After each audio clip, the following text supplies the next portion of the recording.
Yo, ladies and gentlemen, we are back again with another disturbing Jay Slater video. I hope every single one of you are doing well. There's a few videos that I want to bring to your attention. In fact, the Daily Mirror have a video, and in that video, they confirm this is the spot where Jay Slater was found. It's pretty interesting. Make sure you hit the like button, do subscribe to the channel if we are new, and let's check this out. Okay, so I want to start right here, ladies and gentlemen. We're on Google Maps right now, looking at the Airbnb. And what I want to basically do is just kind of put ourselves in Jay's shoes for a minute. We're at this Airbnb, we're in the mountains. We want to get back to our hotel. Our hotel's in Los Cristianos. We speak to this lady. She tells us a bus arrives at 10 o'clock. This is the bus stop right here. Now, I want to let you guys know this disgusting red car has been blocking this bus stop for months. This car is literally abandoned. No one owns this car, I swear to you. There's a builder's jacket in the back of this car. This car has been parked in the same spot for months, and I mean months. It's probably still there. If anyone watching this is in Tenerife or lives in Tenerife, then drive up to this Masca Airbnb and tell me if that dusty red Renault is still there. So we're outside the Airbnb and there's two ways to go. It's either downhill or uphill. So Jay comes out the Airbnb, there's the CAF. We've got people outside the CAF on this Google Maps update. We've got plenty of cars in this area, a number of cars parked here. You can also see there's cars in the background down there. We're gonna go that way in a second. But if we just go up this way for a minute, the way Jay allegedly went, you keep going. And when you go around the corner, all you're seeing is mountains, trees, grass, greenery. You're not really seeing any houses. You're not seeing civilization whatsoever. Now, I don't want to go all the way to where Jay would have cut off road because remember, he walked for about 25 minutes up this way before cutting off road. But as we can see in this area, just going along a bit further, now look, there's even people here. Look at that. You got people walking along there. Interesting. But look, you get here and it looks like it just goes up and up and up and there's just nothing. So I'm not too sure what would have encouraged Jay to continue walking this way. But look, instead of going all the way up there, because what that does is basically take you to the peak of the mountain, which is where the Hilda Cafe is. And that's where Chris Tenerife and others claim Jay would have been heading to. Let's just go back to the Airbnb. And let's just see what the other way looks like. Now, remember, Jay was at this Airbnb for at least an hour. And when he was at the Airbnb, he took pictures which he had put on his Snapchat, allegedly. One of those pictures were outside the Airbnb, and there was a white car in the picture. Remember that white car next to the green garage? And it was taking more or less a picture of this area here. So we were seeing these two big mountains in Jay's picture. But not only would Jay have seen that if he was there looking over that kind of area, if he would have looked over this area, he would have seen that there's houses. There's civilization in this area. Not only are these houses, this is a shop, I believe, or a bar and a restaurant, and there's more other things in this location. But again, this is the location that Jay needed to go in. And the moment he turns around this corner, he's actually got a pavement that he can walk on. Now, all the way up that whirly road that he would have walked up, there was no pavement. He was walking in the roads, but here we've got a pavement. Right away on this day, we can see, look, we've got workmen sitting here on the wall. Now, what workmen are these? Are these dustbin men? Are they builders? If they are, wear their builder hats. Remember, that guy that was, in my opinion, pretending to wash the car in Warren's video was wearing a builder's hat. Why would he be wearing a builder's hat and washing a car at 10 to 10 in the morning? Make it make sense. But anyhow, we've got this lovely wooden pavement that has been put together for tourists, for people to see the lovely views of Masca. Jay could have walked along this. Look how many people are here. Cars are here. It seems very active here, And there's a footpath for him to walk along all the way. Look, there's people there. And there's the Airbnb. Look, the Airbnb's there.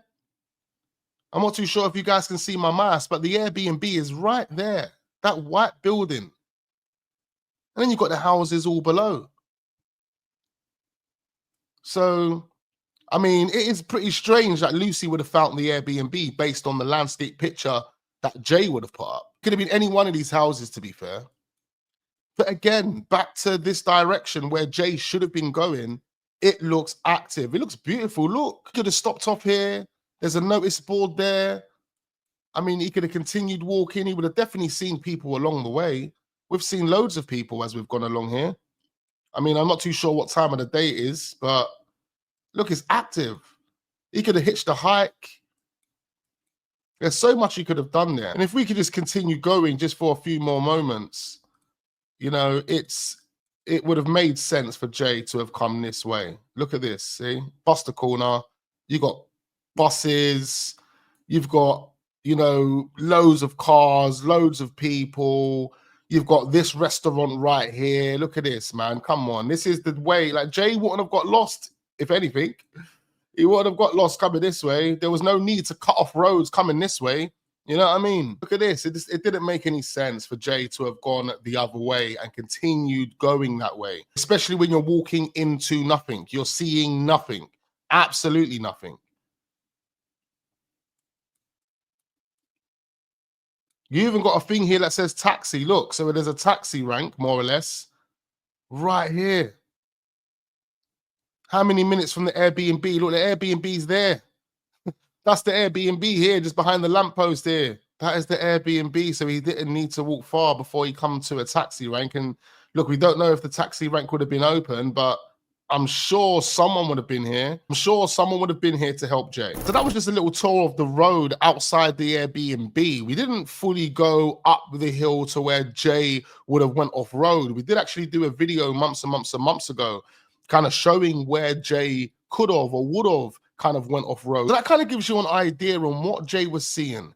Remember, Jay had to have been consciously taken up there, especially if what Ayub claims to be true. Him and Jay were laughing at Rocky sleeping in the car, because that means Jay was consciously there. Jay would have been awake for the trip up to Masca. He would have seen Ayub driving up those mountain roads during the night, which makes me then question why Jay would have went the wrong way if he was consciously awake driving to Masca, because he would have seen that they drove up the mountain. So why would he come out the Airbnb and continue to walk up the mountain? That's not the way you man come from. Like, it just doesn't make any sense. You've got to think to yourself, why did Jay come out the Airbnb and decide to go uphill? There's literally nothing else there. No shops to get something to eat, no shops to get cigarettes, as Ayub claims. I mean, it was told to Lucy that Jay left to go and get cigarettes and he was coming back. I'm not too sure who told Warren that Jay knocked on the cafe door to ask Ophelia for the bus times. I've always wondered, what was Ophelia doing there at 8 o'clock in the morning? I know she owned the cafe, but that didn't open until 10 o'clock. Then also in her statement, she says she saw Jay walking up the road 15 minutes later when she was driving home. So if you're driving home, what was you doing at the Airbnb at 8 o'clock in the morning? What is there for you to do? Now, just to let you guys know, she said she was driving to the next town, allegedly. Just to get to the next town from Masca,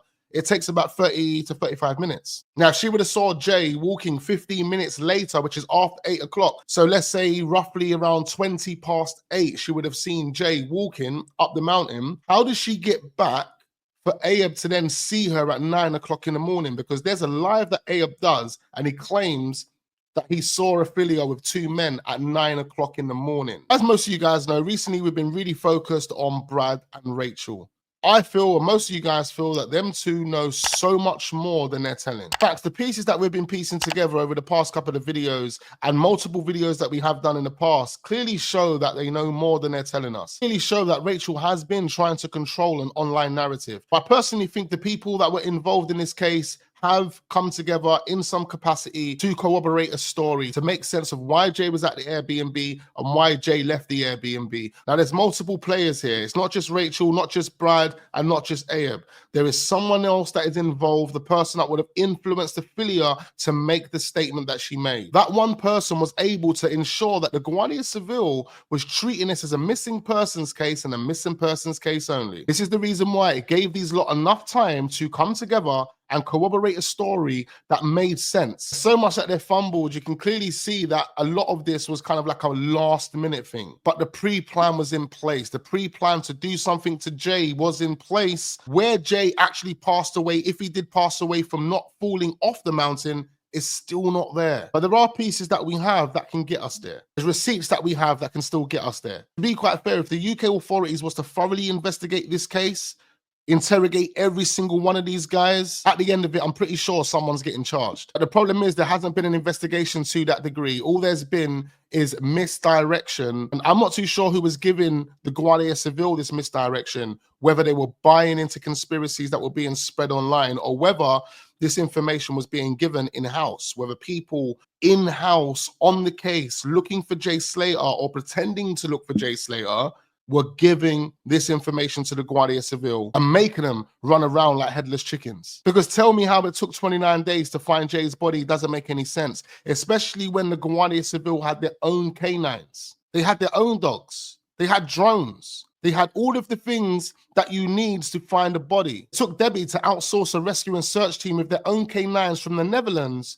before Jay's body was found, literally before Jay's body was found. The moment they landed, Jay's body was found. But what was going on for the 29 days before that? What was going on for the 10 days before the Isla interview? What was going on for the 4 to 5 days before Mark Williams Thomas landed there? Well, this is an interesting video. This video was actually sent to me by one of you guys. Much appreciate the people that do send me videos. Make sure you drop me an email. You can find the email on the screen right now. And if you've got any content, not just Jay Slater content, any content that you want me to react to, other cases, any crime videos, anything you guys want me to react to that you think is interesting, please do send me an email and I'll get around to it as soon as I can. But this was sent to me by one of you guys, and this is Chris Tenerife before Chris Tenerife changed his whole attitude towards this case. Into the ramp. I've cut my leg, cut my ankle, fell 3 times in about 5 meters, and that is where his phone is pinned. The road is behind it. I'm telling you now, if his phone pinged in there, it's because someone threw it in there. There's no fucking way that lad has walked through that after a 3-day festival. Not a chance. I like this, Chris. I actually like this, Chris. Very interesting take there from Chris. He felt like the phone had been dashed in there. There was no chance, according to Chris, that Jay would have walked through that. Not after a 3-day bender at a festival. No way. And I think Chris is right. I think Chris is bang on the money. There was no way Jay would have walked through this. Now, I know people have questioned Chris in the past, including myself. I know Chris and Duncan Smith, they've got their own thing going on. People have been skeptical over Chris ever since he done a 360. And I totally understand it. I get it. Do I personally have any qualms with Chris? No, not whatsoever. In fact, I told Chris that I congratulate him for finding a body. That's why I give him credit. But what doesn't make any sense to me is how the body got there. People have said to me, no, Wax, Chris is definitely involved in covering this up. He was definitely sent in by someone to clean up the mess. When you watch this video and listen to this video, you have to then say, no, that's BS. There is no way someone who was sent in to clean up this mess is going to clean it up from this angle. He basically said someone would have had to have chucked Jay's phone there. There is no way someone that had been on a 3-day bender at a festival would have walked through all of this. That was his initial approach. The reason he felt that way is because when he looked at the information, none of it made sense. But then guess what? Chris is now one of the guys that are on the grounds that are looking for Jay. So over a period of time, Chris is getting more close to the family and people that are supposedly meant to be family. And in my opinion, day by day, Chris, who was genuinely searching for Jay, was being manipulated by people who were supposed to be close to Jay. It actually got to a point where they felt they could use the Isla interview, indicating to everyone, including Chris, where Jay's body actually was. It was only Chris that kind of picked up on it. Because I remember Chris saying it himself. He picked up on Brad's head movement. Brad's head movement gave him a clear direction of where to search and where Jay's body was. Now, I know it took about 2 more weeks to come across that body, but you have to bear in mind, for the first 2 weeks, they were searching the wrong areas. But for the last 2 weeks, where Chris and his side chick were thoroughly searching the area that Brad indicated to them, who then later gave them information, including the maps. Remember the maps that Brad had? And within that 2 weeks, they were searching the right area. Based on the process of elimination, according to Chris, there was only one part of that area left to search, and that's where Chris gave the tip off to where Jay's body was. And the body was there. The body was there. And that's my opinion on this. It basically cleans up what people have been saying about Chris, that he was brought in to cover this up. If he was brought in to cover this up, he never would have said things like this. He never would have come from this angle. So that proves he was genuine. He actually wanted to help the family find Jay. And he was out there at this time, I think, by himself, searching for Jay, trying to understand what had happened, trying to put theories together, trying to think what Jay was thinking. I get it. As the Isla interview finished and was released, that's when the real genuine information that Brad had all along was then given to Chris and his team to go and search the right area. We got told by Isla that DTR was the main searcher. Well, I disagree. I think the main searcher was Chris. I think Chris is the guy that took charge of the search after the Isla interview because he was given information. That's why he kept saying it was facts, because he was given that information by Jay's friend. He was given it by Brad. Brad gave him the information. That's why they were so adamant that Jay was there. They weren't leaving until they found Jay, but guess what? They were right, because they got the information from the person who knew Jay was there the whole entire time. Okay, so let's just quickly switch over to this last video right here. Jay Slater autopsy uncovers upsetting finding for mum. This was published by the Daily Mirror, and there's an interesting part in this which I want you guys to listen to. Let's check this. Jay Slater's autopsy has shed some light on what happened to the teenager, but uncovered an upsetting revelation for his heartbroken mum. This was the exact spot where he died. You heard it. This is the exact spot where he died. Remember, we had a picture of a canine looking down. It does look like the same spot, but this guy just says this is the exact spot where the body was found, or where Jay fell. I don't understand how Jay would have fell off this. You can see that's bush. You can see this is the edge. There's nothing here. And it looks like the same spot that we looked at months and months and months and months ago. Again, it just doesn't make any sense why Jay would have fell off this part of the mountain. It makes me think about what Ayub said. I can't say in 1,000,000% they're right or they're wrong. Do you know what I'm saying? Because you can prove someone's fell and hit something, but what you can't prove what's happened prior to that. Do you know what I'm saying? I don't want to make assumptions, say this happened or that happened, because the moment he said I'm going, bro, and said I'm off, and I shut my door, that's me out of this. When you listen back to that, it's really chilling. It makes you feel like Ayub is trying to indicate that something happened to Jay, but he just can't say it. I'm not too sure how they can just easily rule it out as an accidental death. It sounds like they're being lazy and they don't want to carry out an investigation. As far as I've been told, the inquest will allow Debbie and Warren to really get any questions out that they want, any answers that they want for the death of their son. They should be able to get through the inquest. This was just a video to kind of give you some perspective. I hope you found some value in this one. Make sure you hit the like button. Do subscribe to the channel if we are new. Turn your notification bells on so you don't miss out on future videos. And I look forward to seeing you guys on the next one.